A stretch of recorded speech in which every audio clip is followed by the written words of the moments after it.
जाके मोदी जी ने उस भारत देश के लिए भारत नाम का उपयोग करना चालू किया है, वो मेरे लिए गर्व की बात होनी चाहिए। पहले भारत को सिर्फ जनसंख्या वृद्धि के हिसाब से जाना जाता है कि भारत में इतनी जनसंख्या ऐसा एक देश है।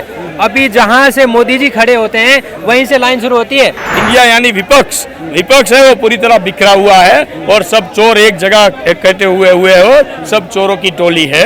गरीबों को घर ढकने के लिए तो मोदी जी ने नहीं बोला, मोदी जी ने ये सफाई करने के लिए बोला है। अब ढकने वाले तो कोई और ही होंगे, मोदी जी ने ये तो नहीं बोला कि सबके जाके घर ढको आप। कहीं भी दूर दूर तक विपक्ष की कोई औकात भी नहीं है और विपक्ष में कोई जान भी नहीं है कि वो मोदी से लड़ सके, भाजपा से लड़ सके। इसका राहुल गांधी का काम ही ऐसा है कि वो विदेश में जाके भारत की टीका टिप्पणी करे।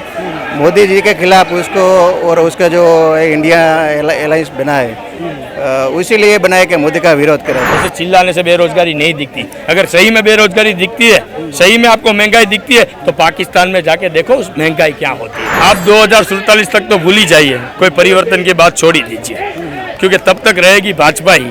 मोदी के बाद है अमित भाई या अमित भाई के बाद है योगी, उसके अलावा कोई ऑप्शन देश के पास भी नहीं है और आज के युवाओं के पास भी नहीं है। नमस्कार और स्वागत है आप सभी का डेली न्यूज़ इंडिया में। दोस्तों मैं ध्रुव और दिल्ली में है, इस समय हम हैं कनॉट पैलेस में।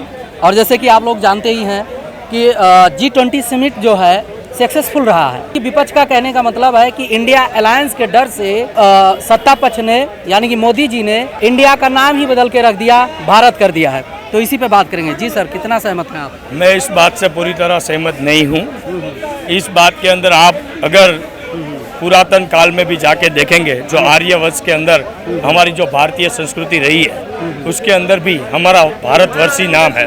और आपको मैं स्पष्ट रूप से बताना चाहता हूँ कि हमारा राष्ट्रगान है जन गण मन, उसके अंदर भी भारत भाग्य विधाता का हम उल्लेख करते हैं। तो वो लोग जो बता रहे हैं कि भारत भाग्य विधाता भारत नाम रखा है, वो पहले से भारत ही नाम है। जो आदि इंडिया भी तो प्रचारित रहा है। इंडिया कहीं भी कोई भी समिट या कुछ भी होता था वहाँ पर इंडिया, विदेशों में इंडिया के नाम से प्रेजेंटेशन होता था। मैं आपकी बात समझ गया हूँ। आप बोल रहे हो विपक्ष, वो विपक्ष का दिया हुआ इंडिया नाम है। इंडिया नाम देश का पहले हुआ करता था, उसमें कोई दिक्कत है नहीं। मैं आपको और बात एक भी बता दूँ, वो इंडिया इस तरह बनाया हुआ I.IN करके बनाया है, उसी तरह जैसे U.SA.A करके USA बनाया हुआ है, UAE बनाया हुआ है, उसी तरह उसने उसको कंबाइन करके इंडिया बोल दिया है, विभाजित करके। उसका कोई असर रहता नहीं है। मैं भारत की बात करता हूँ। भारत यानी वो है कि जो भारत पुरानों काल से आदि अनादि से जो अपना देश का नाम भारत है, उसी के लिए भारत नाम रखा है। आज जाके मोदी जी ने उस भारत देश के लिए भारत नाम का उपयोग करना चालू किया है, वो मेरे लिए गर्व की बात होनी चाहिए। विपक्ष का तो कहना है कि इंडिया से डर गए हैं। इंडिया है ही क्या? तो इंडिया देश के बारे में बात करो तो कोई दिक्कत है नहीं। ये सब चोरों की टोली मिली हुई है और सब चोर मिला के कल जाके नाम बोल दे कि हमारा नाम आज से इंडिया हो गया तो क्या होगा? एक बात गलत है, इंडिया के बारे में बोलना भी गलत है। इंडिया यानी विपक्ष है, वो पूरी तरह बिखरा हुआ है और सब चोर एक जगह इकट्ठे हुए हो, सब चोरों की टोली है जो एक जगह। दे पाएंगे बीजेपी को? आपको खुद को पता होना होगा कि आप हर रोज ऐसा इंटरव्यू करते हैं मेरी जैसी आम प्रजाओं से, आपको मालूम होगा, आपका हृदय भी कह रहा होगा कि कहीं भी दूर दूर तक विपक्ष की कोई औकात भी नहीं है और विपक्ष में कोई जान भी नहीं है कि वो मोदी से लड़ सके, भाजपा से लड़ सके। क्या सर, आपको क्या लगता है? बात औकात की तो आती नहीं है। आप मुझे बताइए ना, विपक्ष में ऐसा कौन लीडर है जो कर सकता है? नेतृत्व करने वाला कोई दिख रहा है आपको?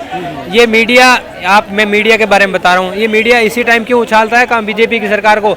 जब देश में कोई अच्छा काम होता है तभी मोदी जी को क्यों उछाला जा रहा है? पहले 70 साल जब जिस सरकार ने राज किया था वहाँ उसका हिसाब किताब कहाँ है? अभी 9 साल का हिसाब किताब मांग रहे हैं। बात की जाए तो विपक्ष का कहना है कि इंडिया अलायंस के डर से जो है नाम ही जहाँ पर इंडिया लिखा जाता था वहाँ पर भारत लिखा जा रहा है। विपक्ष का काम ही कहना है, विपक्ष के पास और काम क्या? आप मुझे ये बताइए ना। पहले G20 के बारे में कौन जानता था? कोई जानता था? अभी देखो G20 से पूरे देश का नाम ऐसे हुआ है। सही बात है। अच्छा, आप मुझे ये बताइए, पहले भारत को सिर्फ जनसंख्या वृद्धि के हिसाब से जाना जाता है कि भारत में इतनी जनसंख्या ऐसा एक देश है। अभी जहाँ से मोदी जी खड़े होते हैं वहीं से लाइन शुरू होती है। पहले भी तो अपने यहाँ प्रधानमंत्री रहे होंगे, बाहर भी गए होंगे, सब जगह गए होंगे, तो सारे लोग मोदी जी को क्यों उछाल रहे हैं? देश का कितना विकास हो रहा है वो भी तो देखिए आप। सारे बोल रहे हैं कि यहाँ गरीबों के घर ढक दिए, पहले कितना क्या ढका गया वो नहीं देखा गया? गरीबों को घर ढकने के लिए तो मोदी जी ने नहीं बोला, मोदी जी ने ये सफाई करने के लिए बोला है। अब ढकने वाले तो कोई और ही होंगे, मोदी जी ने ये तो नहीं बोला कि सबके जाके घर ढको आप। जैसे राहुल गांधी जैसे कोई बड़ा काम जब होता है इंडिया में, तो राहुल गांधी विदेशों से जाकर टिप्पणी करते हैं, यानी विदेश चले जाते हैं किसी इस यूनिवर्सिटी में, कहीं उस यूनिवर्सिटी में। क्या मानना है आप? राहुल गांधी जी रहने वाले कहाँ के हैं ये तो पता करो, कहाँ के रहने वाले हैं? बहुत भारत के बहुत बड़े मतलब पुराने जो है पार्टी के अध्यक्ष हैं इस समय, और प्रधानमंत्री पद के उम्मीदवार संभवतः हो सकते हैं। संभवतः ही है, वो कंफर्म नहीं है, संभवतः ही है। उम्मीदवार के लिए बहुत कुछ क्वालिटी होनी चाहिए सर, ऐसे उम्मीदवार। इसका राहुल गांधी का काम ही ऐसा है कि वो विदेश में जाके भारत की टीका टिप्पणी करे, मोदी जी के खिलाफ उसको, और उसका जो इंडिया अलायंस बना है उसी लिए बनाया कि मोदी का विरोध करे। मोदी कहाँ के रहने वाले हैं आप? हम गुजरात के हैं। अच्छा। मोदी जी के गुजरात के हैं। आप गुजरात में है, कभी आए आप आइए, वहाँ का विकास देखिए, डेवलपमेंट देखिए, इंडस्ट्री देखिए, आप सब देखिए गुजरात में। ऐसा ही उसने पूरे गुजरात भारत मॉडल में- को लेकर जो है बीजेपी सत्ता में आई, 10 साल बीतने को हैं, और विपक्ष का अभी भी कहना है कि महंगाई और बेरोजगारी जो है चरम सीमा पर है। महंगाई और बेरोजगारी इसलिए है, जैसे जैसे आमदनी बढ़ती जाएगी वैसे वैसे भाव और महंगाई भी बढ़ती जाएगी, इसलिए महंगाई और बेरोजगारी है। जैसे जैसे समय जाएगा मोदी जी के नेतृत्व में, वो सब प्रश्न जो है वो भी सॉल्व हो जाएगा। क्या मानना है सर?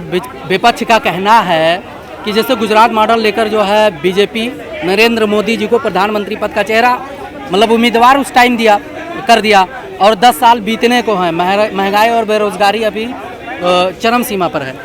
सरासर बात वो है कि आपने भी और यहाँ पे सुनने वाली जनता को भी मालूम होगा कि आज से 10 साल पहले, 12 साल पहले कोई भी गोल्ड की आइटम खरीदनी है तो 10-12 हज़ार रुपये पे 10 ग्राम मिल जाती थी, 15 हज़ार रुपये में 10 ग्राम मिल जाती।